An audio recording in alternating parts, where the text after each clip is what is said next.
बिस्मिल्लाहिर्रहमानिर्रहीम, अस्सलाम वालेकुम। आज 17 फरवरी दिन है, हफ्ते का। मैं आपको साथ साथ टाइम बताता चला जा रहा हूँ। इस वक्त जब मैं वीडियो रिकॉर्ड कर रहा हूँ 4:51 तक की डेवलपमेंट से आपको आगाह करता हूँ। दो बड़ी खबरें हैं। एक तो यह है कि सुप्रीम कोर्ट में अहम इजलास शुरू हो चुका है और जजेस की मुशावरत जारी है। मैंने आपको पहली वीडियो की थी उसमें मैंने आपको अर्ज़ किया था, बताया था कि दो जजेस ने चीफ जस्टिस पाकिस्तान जस्टिस काजी फाइज ईसा साहब को मैसेज किया, पैगाम दिया कि आप सुप्रीम कोर्ट खोलिए। एनफ इज एनफ, ये पैगाम दिया गया है चीफ जस्टिस पाकिस्तान जस्टिस काजी फाइज ईसा साहब को। जजेस की मुशावरत जारी है। और अब आपको दूसरी बड़ी खबर देते हैं जनाब। एक और हल्के से बड़ी गवाही के लिए लोग तैयार हो गए हैं जो धांधली अपनी आंखों से देखते रहे, और ये हल्का है NA51 मरी। ये वो हल्का है जहां से शाहिद खकन अब्बासी साहब और सदाकत अब्बासी साहब लड़े थे। सदाकत अब्बासी साहब जीते थे। यह हल्का बहुत अहम है। नून लीग अपनी अना की बेस पे इसको जीतना चाहती थी, और नून लीग इसलिए जीतना चाहती थी, उसामा सरवर साहब को जिताना चाहती थी क्योंकि शाहिद खकन अब्बासी साहब नून लीग छोड़ चुके हैं।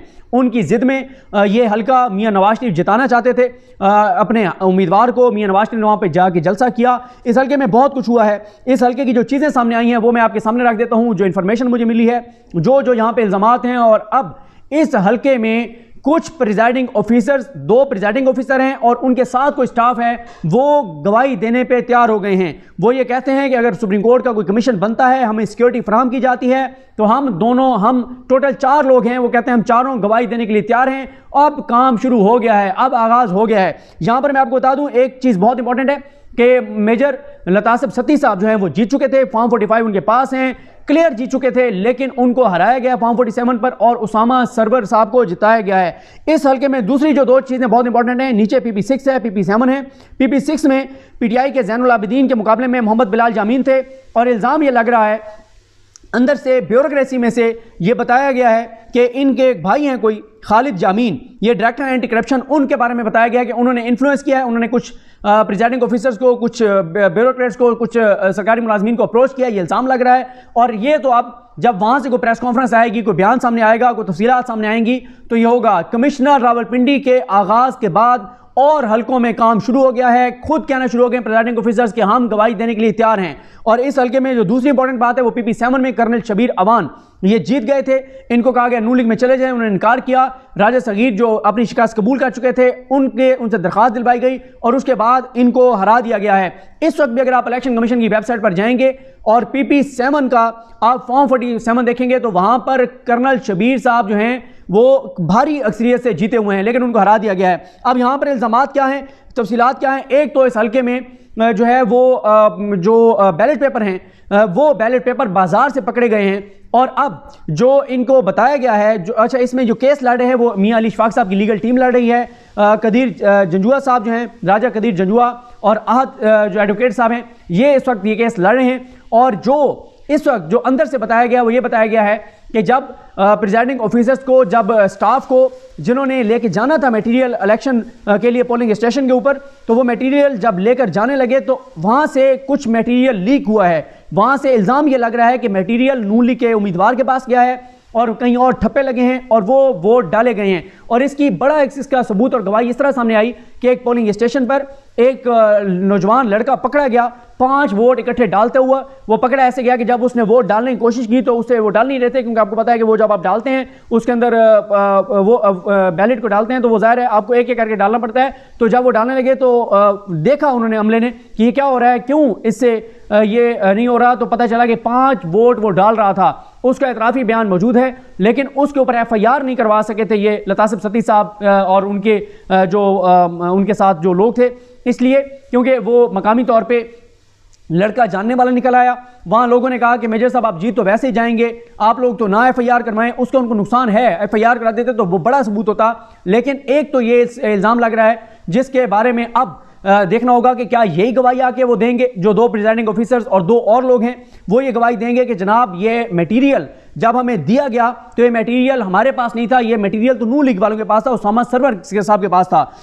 और दूसरी जो इसमें इंपॉर्टेंट बात है वो ये है कि 35 वोट एक पोलिंग स्टेशन पे, सिर्फ 35 वोट ऐसे हैं जो स्टैंप उस जगह मौजूद थी, वो स्टैंप उसके ऊपर नहीं लगी हुई थी, मुख्तलिफ स्टैंप लगी हुई थी। तो इसका मतलब ये है कि ये वोट कहीं और से स्टैंप होकर आए थे और ये डाले गए हैं।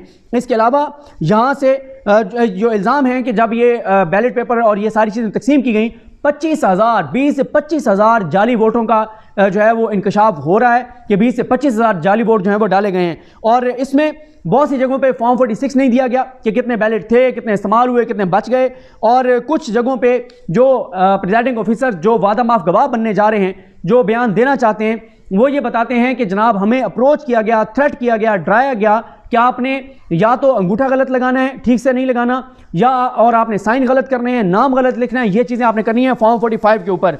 और इसमें जो चीज़ें सामने आई हैं, जो शवाहिद और सामने आए हैं, वो ये आए हैं कि जनाब एक हल्के में नून लीग के उम्मीदवार के वोट थे 128 और उसको एक और लगा के 1128 कर दिया गया। और वहाँ पे उस पोलिंग स्टेशन के ऊपर टर्नआउट जो है वो 43 से 84% पे चला गया। और कुछ जगहों के ऊपर जो वो है टर्नआउट है वो 90% के करीब चला गया है। ये मरी की तारीख में पहली बार हुआ है कि 90% के करीब जो है वो टर्नआउट पोलिंग स्टेशन के ऊपर चला गया है। फॉर्म 45, 46, 47 में फ़र्क है, बड़ा फ़र्क है, बड़ी इसमें गपले हैं, बड़ी धांधली है, बड़ी दो नंबरी है, ये सारी चीज़ें हैं। और आरओ जो यहाँ बताया गया है वो अवैस तारड़ है।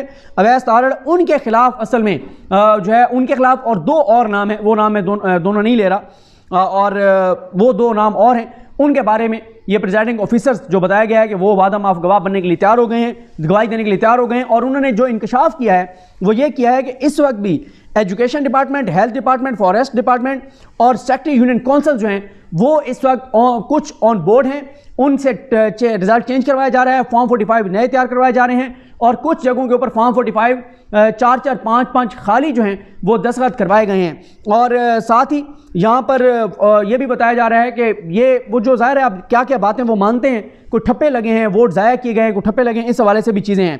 और रिज़ल्ट स्वैप किया गया है, यानी किया यह गया है कि जो लतासब सती साहब हैं उनका मेजर लतासब सती साहब उनके जो वोट थे उसके पीछे उसामा सरवर, और उसामा सरवर के वोटों के पीछे मेजर जो साहब जो हैं उनका नाम जो है वो लिख दिया गया। ये आप इंपॉर्टेंट है, ये देखें, ये काम शुरू हो गया है, ये काम शुरू हो गया है, गवाहियाँ आएंगी और बड़ी चीज़ें होंगी। और मैं ज़रा देख लेता हूँ कि सुप्रीम कोर्ट की कोई खबर आई है या नहीं आई, क्योंकि इस वक्त ये बड़ी डेवलपमेंट जो है वो सुप्रीम कोर्ट ऑफ पाकिस्तान से होनी है कि सुप्रीम कोर्ट से जो है वो क्या होगा, किस तरह से होगा। तो ये है जनाब सूरत हाल, ये है मामलात।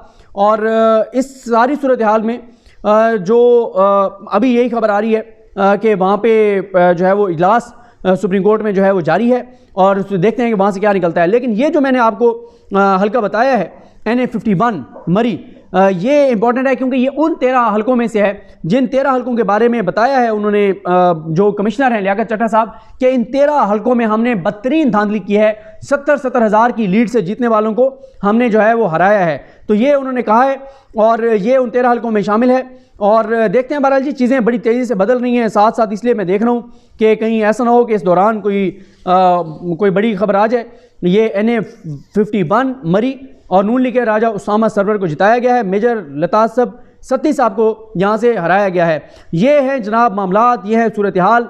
शरीफ ख़ानदान मुझे तो इक़्तिदार में जाता हुआ नज़र नहीं आ रहा। ये 13 सीटें ये वापस होंगी और ये 13 सीटें जो है वो वापस होंगी, बल्कि अब ये 13 सीटें नहीं, अब पूरा एक मामला, क्योंकि सोमवार वाले दिन वैसे वो केस लगा हुआ है सुप्रीम कोर्ट में जिसमें इलेक्शन को कलअदम करने की दरख्वास्त थी, लेकिन उससे पहले इस प्रेस कॉन्फ्रेंस ने तहलका बर्पा कर दिया है। और अब जिन 13 हलकों के बारे में कमिश्नर रावलपिंडी ने इंकशाफ किया है कि यहाँ पे हमने रिजल्ट बदले हैं, उनमें से एक हलका NA51, वहाँ पे अगर वहाँ पे 2 प्रिजाइडिंग ऑफिसर्स और 2 और लोग अगर तैयार हो गए हैं तो ये बड़ा खौफनाक होगा नून लीग के लिए। तो ये एक सीट भी कंफर्म है, ये जाएगी। और ख़ास तौर पे इस चीज़ की तहकीकात करनी पड़ेगी कि जो ये इल्ज़ाम लग रहा है कि बिलाल यामीन साहब जो नून लीग के MP जिनको डिक्लेयर किया गया है कि आप जीत गए हैं, इनके भाई हैं खालिद यामीन, और इनके बारे में बताया जा रहा है कि इनकी कुछ वीडियोस भी मौजूद हैं जिस तरह ये कंपेन कर रहे थे। और कुछ आप अंदर से खबरें आ रही हैं कि इन्होंने अप्रोच भी किया सरकारी मुलाजमीन को। ज़ाहिर है एंटी करप्शन का डायरेक्टर अप्रोच कर रहा हो तो सरकारी मुलाजिम के लिए कोई और उसके पास रास्ता नहीं होता उसकी बात मानने के। जो यहाँ पे जिस तरह की जकड़ा हुआ था निज़ाम, जबर था, खौफ था और सारे मामलात हैं, तो खौफ के बुत और खौफ की जंजीरें टूट रही हैं। और अगर इस हल्के से भी गवाही आ जाती है तो ये इसके बाद पहली बड़ी गवाही होगी और इसी तरह से फिर सिलसिला शुरू हो जाएगा। जब एक बार गवाहियाँ देने आगे तो लोगों को फिर खौफ टूट जाता है, पहल करना मुश्किल होती है। कमिश्नर रावलपिंडी ने पहल कर दी है, अब चीज़ें जो है वो इतनी मुश्किल नहीं रहेंगी, अब लोग जो है वो एतराफ़ करेंगे, बयानात देंगे। और ये जनाब लतासब सती साहब कन्फर्म ये सीट उनके पास वापस आएगी। ज़ैनुल आबिदीन साहब के पास नीचे PP6 वापस आएगी और कर्नल शबीर अवान साहब के पास PP7 जो है वापस आएगी। ये सूरत हाल है और ये सारे मामलात हैं। मुझे अपनी दुआ में याद रखें। अल्लाह करीम हम सबका हामी नासरो। अल्लाह हाफिज़।